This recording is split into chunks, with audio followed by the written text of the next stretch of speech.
Hello, this is Marty Feldman. I'm co-creator of Major Tetryon. Yeah, I don't know what I mean. Yeah, and here it is in glorious 1943, and they tell me that they're going to distribute this LP along with the film strips when they have them in the theater, so that some of you lucky patrons out there at the cinemas can get an idea into the creative process that we use to make Hollywood movie magic. So this is the ominous gambit, which is sort of to give a sense of menace and danger to our creation here. Now you notice that this is just top of the line, state of the art special effects. Oh yeah, totally. We spared no expense for Major Tetryon's fans. This is a couple G's right there. Yeah, we definitely we knew this was gonna be the real Italian football when it came out.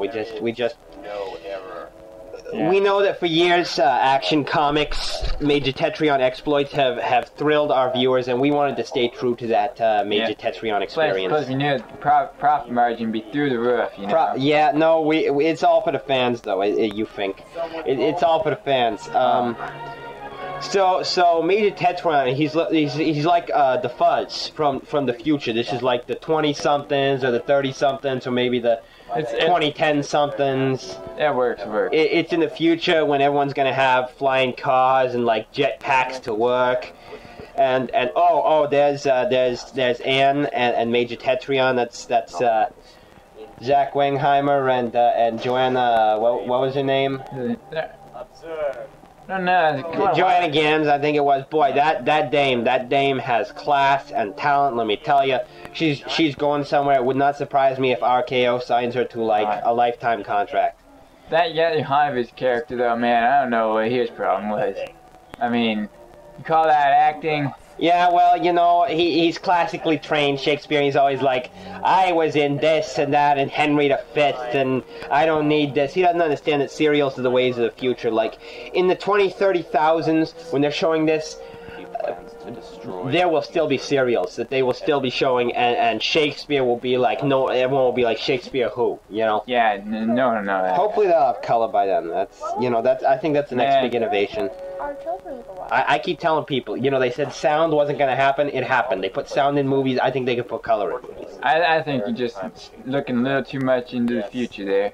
Yeah, well, that's our job. We look into the future. Okay, so Ugoth.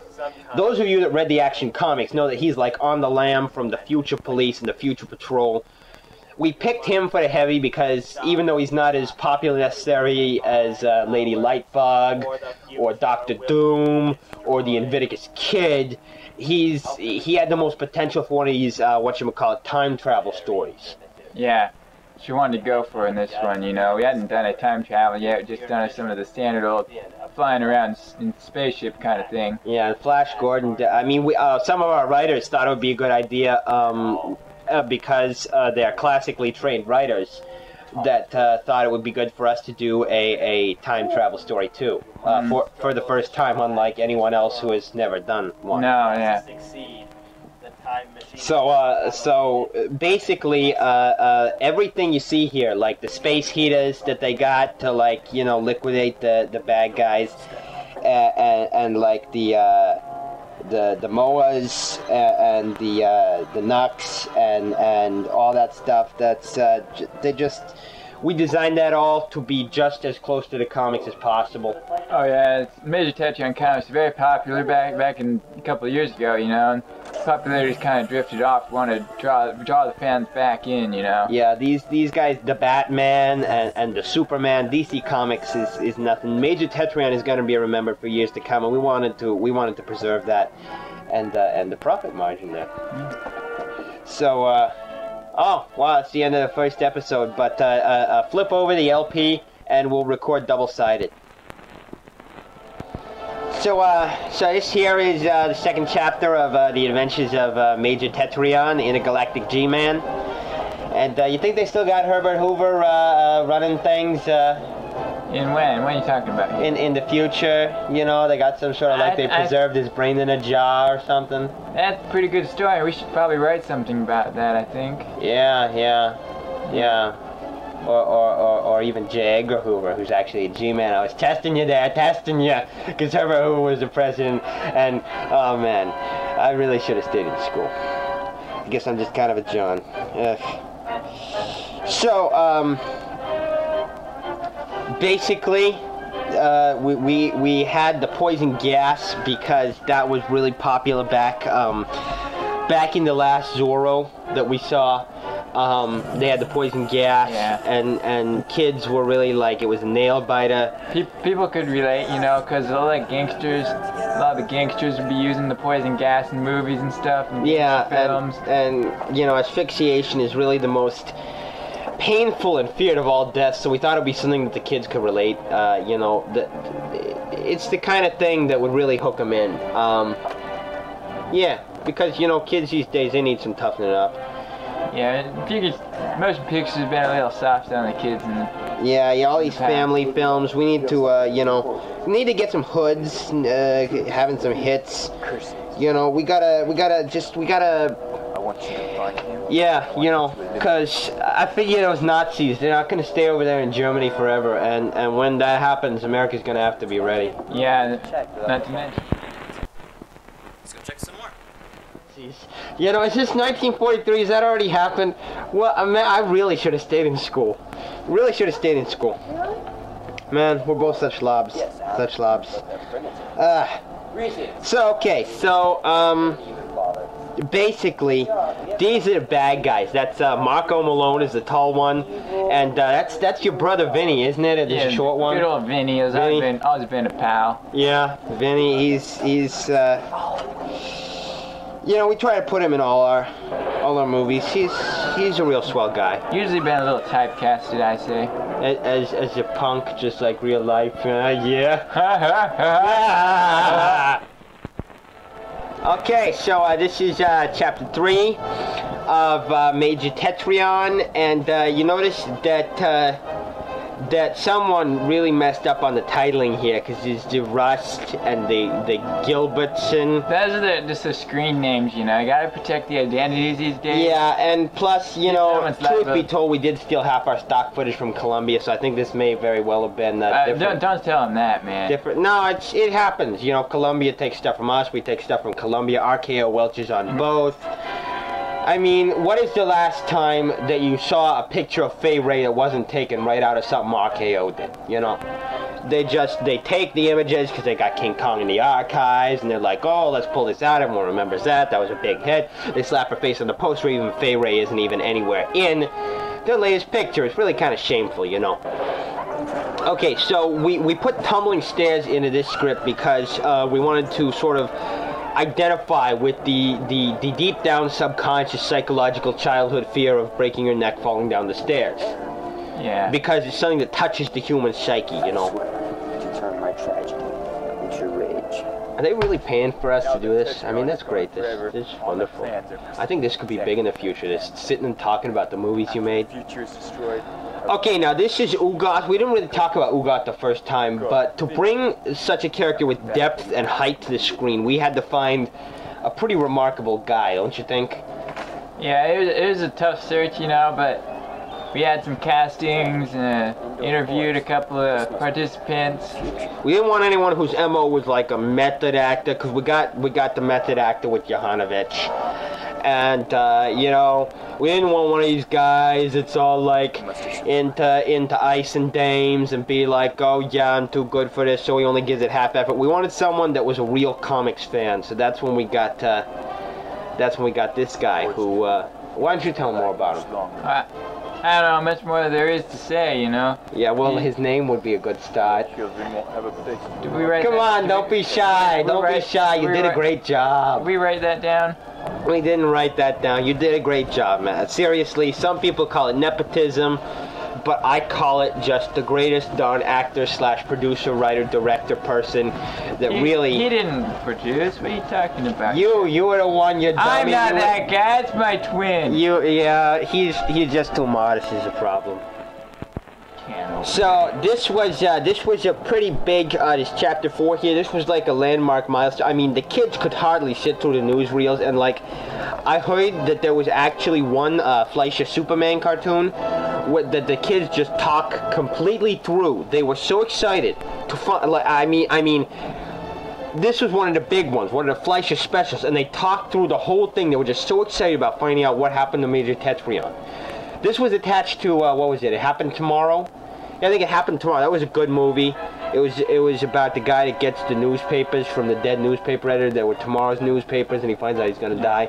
But it's a bit of inspiration from our time travel device, I think. Yeah, maybe, I don't know, but seriously, you should check it out for your local library if, you know, in the future when they unearth this from the archives, they have such things on, like, something, but like, no one even cared about that at the time because they were too busy with wanting to find out what happened to Major Tetryon. I really think that our serial was a bigger draw than the movie itself, which, you know, is pretty much saying something.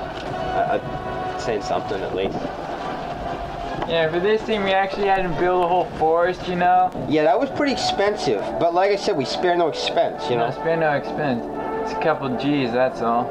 Yeah, just a couple of G's. I think we're gonna make that back. Profit margin's gonna be through the roof. You know, you really gotta stop saying that. You got a problem. You know, there's a problem with the producer, the actor, the person that they get the swell head and the, you know, whatever. John Law's gonna be knocking around our doors based on our most recent XT Etern Ray if you don't quit talking about the profit margin. So, in this one, we've been hearing a lot about this, what do they call it? The women's lib or something? Some suffrage movement. Yeah, thing. It makes me suffer hearing about it, let me tell you. I mean, it's obvious that dames ain't good for nothing but, you know, like cooking and cleaning and raising the brats. But, you know, we figured that we give the dame her own chapter, appeal to little girls in the audience. Maybe if daddy gives them money, they want to come see a serial where a dame's the hero. So, you know, we put in a couple of dames.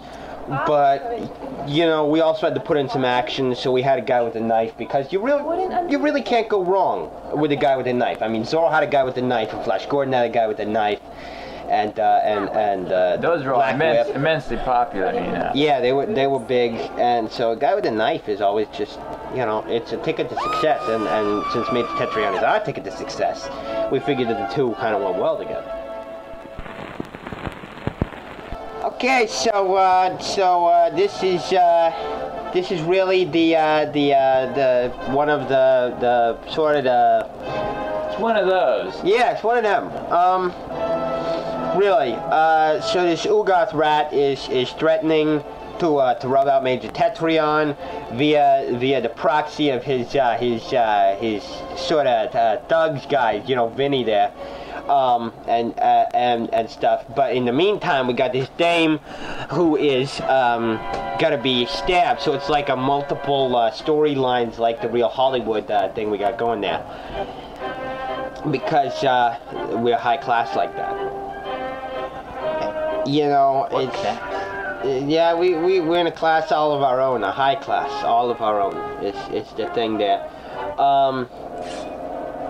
and really, it's a testament to just how popular the archetype of the damsel the damsel in distress. You know, because that's just never gonna get old. Like, girls were always thrilled to seeing the weaker sex in danger there and have to get rescued by men. It never gets old. So we knew we put it in, it'd be a surefire hit, you know. Yeah, a pretty smart idea to capitalize on that, I think. Yeah. It's gonna drive up that profit margin. Yeah, probably is. It probably is.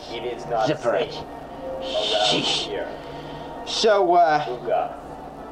So we got Dr. Johanovich back in here, and originally we weren't gonna have him in the opening and closing, so people would be kind of mystified at this point. Is he like a wiper or a fuzz? You know, is he gonna like try to eliminate her, or is he like gonna try to help her, or what? You know, a wiper or a weeper? but the way it is, some of the dramatic tension is lost, some of that. But it still has that sort of flare of pizzazz. It's it's just good, you know. It's just good, and it makes me just so choked up to see this because it's so. I mean, look at how well all of this. Oh, people are gonna be talking about this for years, you know. It's just, oh, it's so beautiful. This is art. You could take your Shakespeare, your Flash Gordon, your all those other guys, and they were probably, you know, rubbing noses and saying, "Oh, look at how much money we're gonna make." But this is gonna be the enduring work right here. Oh, someone stop the record. Okay, you start again. You started up. Okay, all right. So I think that there was something bad in the hooch there. That I got a Mickey or something, because they wouldn't play it back for me, but they said I got a little choked up. And you know, after you have 6 or 7 shots, sometimes that happens to you. So I hope I didn't say anything too embarrassing during that little ordeal there. So assuming that you sent in the box tops to get the this record, or assuming that one of the theaters has agreed to show this, there was talk for some time about doing this as one of them 3D pictures. Yeah, we include 3D glasses, you know, with the box tops, and you send in for the collectible plate.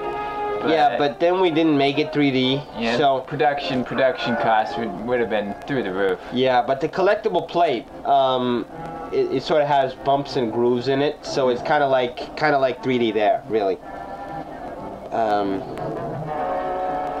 You know. So this is one of our most dangerous stunts where we really risk losing our actor there, because he almost fell off of that and died. Yeah, no safety harness, no stuntman. Yeah, because stuntmen, they say they got this whole thing about bringing in people to do stunts for other people, and let me tell you, it's never gonna catch on because the audience can always tell the difference between the real guy and a fake guy. Oh yeah, it's gotta keep it legit. So here we get some more of that fine Shakespearean acting. Yeah, personally, I think he was just like a shover on the spare time, and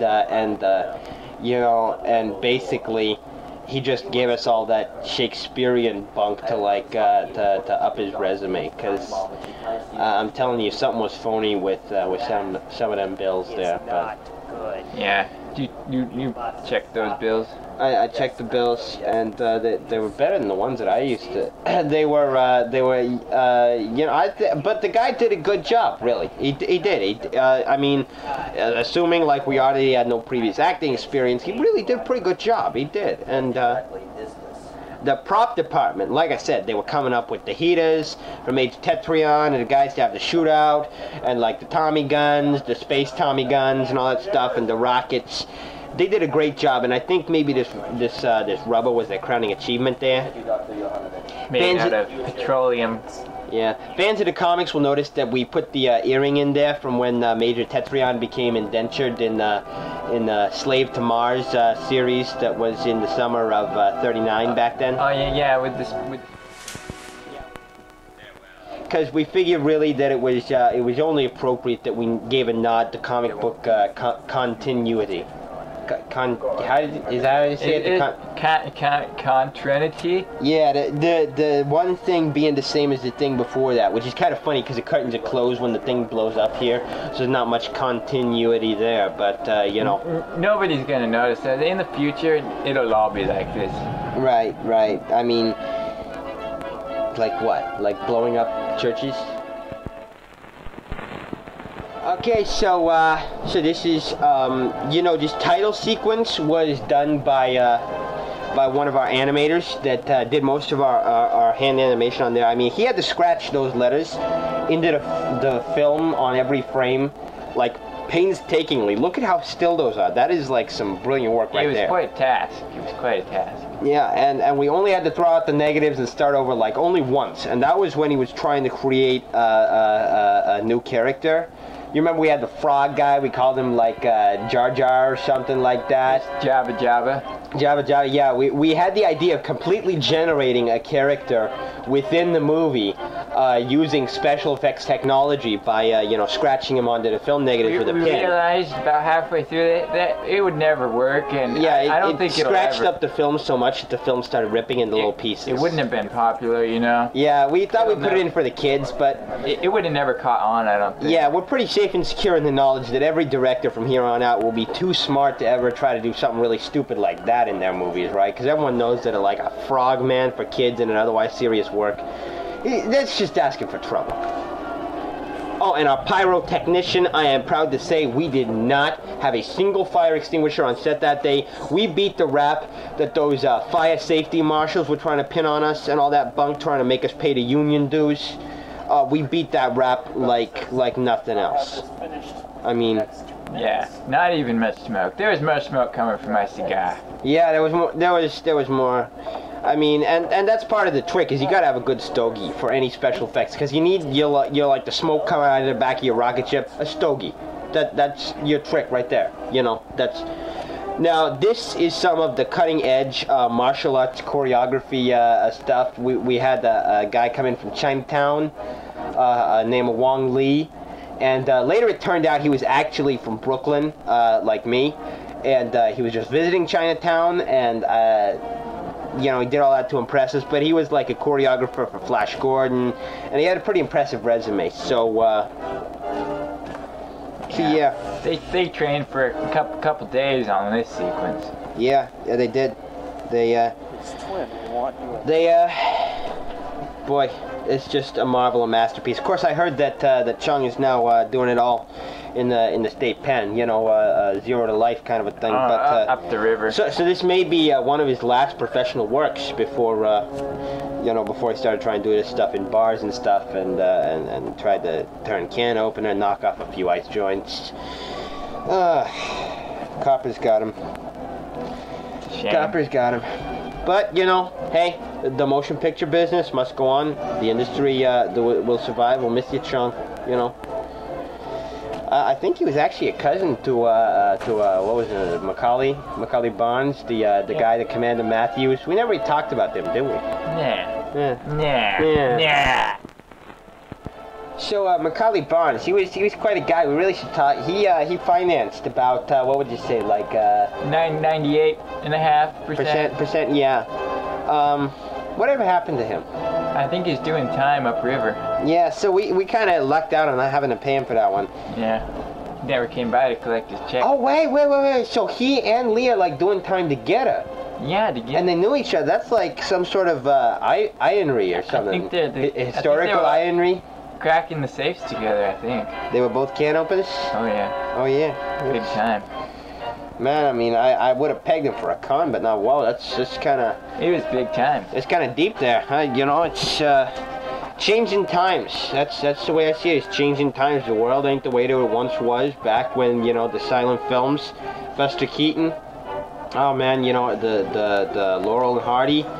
That's the way it's just less innocent. Like, they will let you show a dame's exposed ankles now. I mean, they will let you put like blood in a movie and only give it like a restricted rating. I mean, it's shocking things that happen in the movie industry. I heard that they even allowed like dang into a movie. Are we allowed to? Okay, you can scratch it out of the record if we're not allowed to say it, right? Okay. I mean, the motion picture industry is really just, it's on the ropes. It's on the ropes. And we're hoping that good family work that helps toughen up the kids, like Major Tetryon, will prepare a prepared and yet sort of peaceful yet non-pacifistic pinko commie kind of generation to do whatever it is that fine upstanding generations are supposed to do. Not crack safe. Nah. They're gonna contract those guys to take them out to make a better world for truth, justice, and the American pie. You know, it's just like Batman's always talking about. I think I had a piece of that pie once. Really? What does it taste like? Just like Mom used to make? Just like Mom used to make. Just like Mom used to make. Speaking of which, wasn't your mom like the one that sewed most of these costumes? That was the other guy's mom. What's his name? Oh, right, him. Yeah, I know what you're talking about. We don't need to talk about that guy. I mean, Come on now. He was fuzz-hearted, man. I really think he may have been the one that ratted out Chang. And now that you mention it, Macaulay. I mean, sheesh. Now this animatronic. What do we call it? Audiomatic. Yeah, it was like very animated. You've seen Walt Disney's the Disneyland with the Small World and the Pirates of the Caribbean. That is like as good as it's ever gonna get. Let me tell you. I mean, that's just like they're so lifelike. Ours could never compare to something like that. Yeah. It was very simple. But it uses the same principle of a record with holes cut in it and the little pegs and the thing. I don't actually understand any of it myself. No, it only cost though like maybe a third the amount, like maybe a couple million, like a couple million G's. Couple million thousand? Maybe. Where'd you go to slang school, man? Like Jersey? I grew up in Jersey. Yeah. No. See, Brooklyn man myself. I know these things. Artie Smith, our special effects director, just came off of something. It was, what did they call it? I think that's done. Kongzilla, King of the Monsters, some Japanese whatever, his little picture. Yeah, we borrowed their monster. He brought the technology back to us. They actually made us build our own, the cheap. So anyway, Artie just came back with the Kongzilla stuff, and basically taught us how to build this giant monster that. You know, I think monster movies are probably the way of the future, right along with serials. Monsters are more for the B types, B movies, I think. Yeah, but the A movies, I think, will always have a special place in their hearts and their cinematography for them. That's where we all grew up on, the B movies. Yeah, what are you talking about? I mean, movies haven't been around since we grew up, dummy. I mean... Well, it is the silent pictures. Well, yeah, but I mean, they were all A class back then. Back when they did the clay and the moving with the clay and the clay animation thing, that was like, those were the classics. A lot of these directors nowadays are saying sound is the future and maybe even color, but I don't know. I mean, even you. Well, sound is a present. I mean, you gotta acknowledge, if they ever come up with a way to make, like, color in film, that would be the way of the future. You can't stand it the way of progress. People won't accept it. I don't think people will accept it. It'd be more like real life. Who doesn't want... People will say, why do you need color? You don't need color in that. It works just fine. And but that's the stupid people, maybe, they say that. Can we say stupid? I think we can say stupid. Hey Mo, can we say stupid? Yeah, you can say stupid. Okay, we can say stupid. No, I'm just kidding, folks. That wasn't really Mo. That was me putting my hand over my mouth and talking like this. I think they could tell that. Yeah, already. No, they couldn't. They couldn't. I'm a voice actor in my spare time. He's a bit of a ventriloquist. Yeah, of course I ain't actually ever been hired, but someday. Just stick to movies.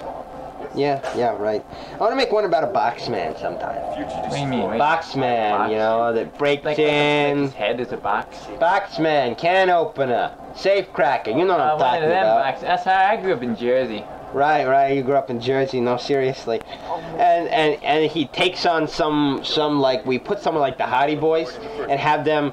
Whoa, that was like a Boston. Can we do a Hardy Boys movie? I think they still got the copyright on that. That would cost quite a fortune. Yeah, but someone like the Hardy Boys, because total like imitation, knockoff, rip-off things are all the rage. Don't tell the public, man. Right, but okay, well, see, this isn't public. This is only if they send into box tops, and those are devoted fans that would never break the code of secrecy. Just like Superman makes you swear to vow to uphold the justice and the truth and the American Pie. It's the same thing, true believers, Excelsior, all that kind of stuff. I think someone should copyright that, true believers. It sounds kind of marvelous. So yeah, but I think he could steal some brass, and he doesn't know it's brass. He thinks it's the real thing, the real ice. And then he's like trying to ditch it, and he's got these bratty kids after him. Maybe there could be a talking dog. Talking dog will never work.